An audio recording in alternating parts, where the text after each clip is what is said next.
Barack Obama and Justin Trudeau have just made a joint decision to ban drilling in the Arctic. For the US, it will be permanent, while in Canada, a 5-year review will be made based on climate and marine science.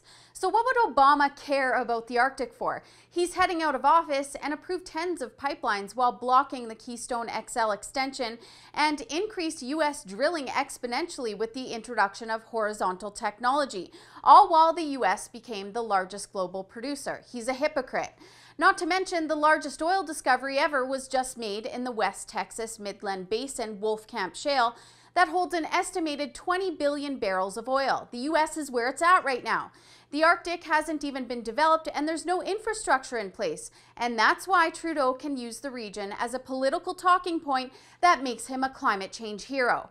Kind of like how he approved 2 pipelines that were already in place. It's not a huge accomplishment.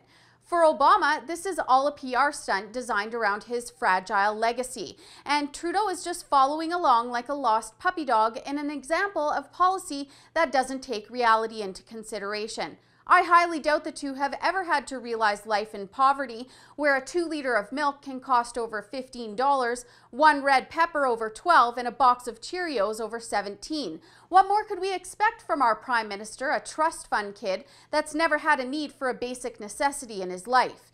And now the Premier of the Northwest Territories, Bob McLeod, and the Premier of Nunavut, Peter Taptuna, are giving the Prime Minister a dose of reality. They say that the ban on drilling in the Arctic will affect the northern way of life and that people need good-paying jobs to sustain their lifestyles. It's dreadfully expensive to live up there, and the people could use a boost from the oil and gas industry.